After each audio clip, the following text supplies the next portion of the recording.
Hello student, मैं सुनीति त्यागी। आज मैं बीकॉम सेकंड टाइम की फोर्थ यूनिट से अंधेर नगरी प्रश्न लेकर आई हूँ, जिसके लेखक है भारतेंदु जी। यह प्रश्न 6 भागों में विभक्त है। इन 6 भागों को हम विस्तार से समझेंगे और देखेंगे इन 6 भागों में क्या क्या लिखा है उन्होंने। चलिए स्टूडेंट, देखते हैं प्रश्न भारतेंदु जी द्वारा लिखा गया।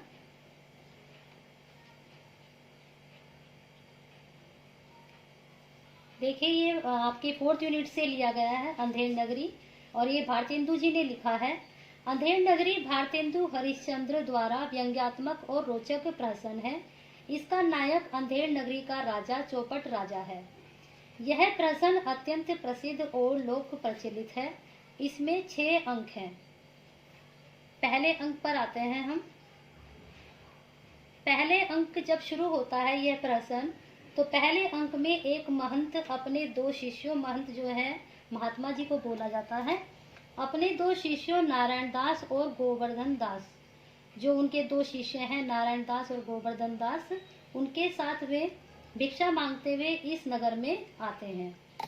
एक दूसरे से भिक्षा मांगने के संबंध में अधिक लोभ न करने का उपदेश देते हैं। वो कहते हैं कि आप भिक्षा मांगना, लेकिन भिक्षा का अधिक लोभ मत करना कि हमें ज्यादा भिक्षा मिले, जितनी मिल जाए उतने में ही संतुष्ट रहना। अब आते हैं दूसरे अंक पर। दूसरे अंक में बाजार के विभिन्न व्यापारियों के दर्शन हैं। ये दोनों जो शिष्य हैं महाराज जी के, महंत जी के, वो बाजार में पहुंचते हैं, तो वहां पर व्यापारियों का दृश्य है, जिसकी आवाजें सुनकर दोनों शिष्य वहां पर पहुंचते हैं। वहां पर जो माल बेचते हैं उनकी लगाई गई आवाजों में व्यंग की तीव्रता है। शिष्य बाजार में हर एक चीज टके सेर पाता है, यानी कि जो वहां पर हर चीज का जो मूल्य था वह टके सेर था। और नगरी और राजा का नाम अंधेर नगरी था। जो वहां का राजा था उसका, जो नगरी थी वहां का अंधेर नगरी था, और राजा का नाम था चौपट राजा। ज्ञात कर और मिठाई लेकर महंत के पास वापस आते हैं। वो दोनों जो शिष्य होते हैं वहां से मिठाई खरीदते हैं और लौटकर दोबारा महंत जी के पास वापस आते हैं। वहां पर उन्हें ये पता चलता है कि वहां का जो राजा है उसका नाम चौपट राजा है, और यहाँ का जो नगर है अंधेर नगरी ये नगर है, और यहाँ पर हर चीज टके सेर के भाव ही मिलती है। फिर आते हैं तीसरे अंक पर। गोवर्धन दास ने नगरी का हाल मालूम कर वह ऐसी नगरी में रहता उचित न समझ तीसरे अंक में वह चलने के लिए अपने शिष्यों से कहते हैं, किंतु गोवर्धन से लोभ के वशीभूत हो वहीं रह जाता है, और महंत तथा नारायण वहां से चले जाते हैं। तीसरे अंक में ये बताया गया है कि जब महंत जी ने ये सुना कि वहां हर चीज टके सेर में मिलती है, तो वे सोचते हैं कि ऐसी नगरी में रहने से कोई फायदा नहीं है जहां हर चीज एक ही भाव में बिकती हो। इसका मतलब वहां पर हर एक बात को एक ही तरीके से देखा जाता था।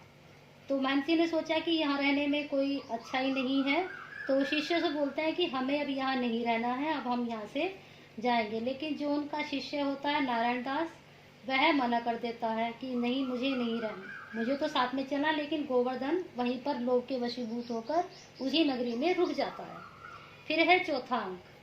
चौथे अंक में पीनक में बैठा राजा एक फरियादी की बकरी मर जाने पर कल्लू, बनिया, कारीगर, चूने वाले, भिस्ती, कसाई और गडरियों को छोड़कर अंत में अपने कोतवाल को ही फांसी का दंड देता है, क्योंकि अंतः गोतवा उसकी सवारी निकलने से ही बकरी दबकर मर गई थी।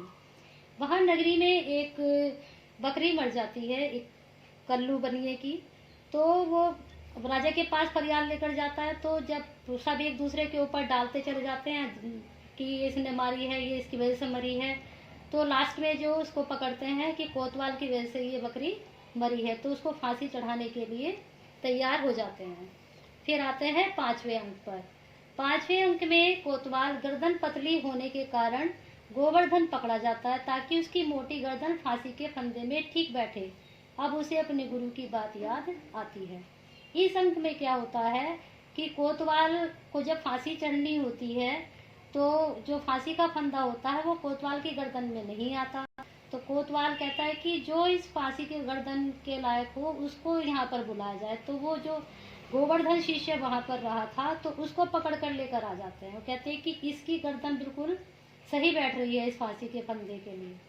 तब उसको याद आती है महंत जी की बात कि इस नगरी में हमें नहीं रहना चाहिए, जहाँ का राजा पहले से ही चौपट हो। फिर आते हैं छठे अंक पर। छठे अंक में जब वह फांसी चढ़ाए जाने को है तो गुरुजी और नारायण दास आ जाते हैं। गुरुजी गोवर्धन के कान में कुछ कहते हैं और उसके बाद दोनों में फांसी पर चढ़ने के लिए होड़ लग जाती है। इसी समय राजा, मंत्री और कोतवाल भी आते हैं। गुरुजी के यह कहने पर कि इस समय में जो मरेगा सीधा बैकुंठ को जाएगा। मंत्री और कोतवाल में फांसी पर चढ़ने के लिए प्रतिद्वंद्विता उत्पन्न हो जाती है, किंतु राजा के रहते बैकुंठ कौन जा सकता है, ऐसा कहकर राजा स्वयं ही फांसी पर चढ़ जाते हैं।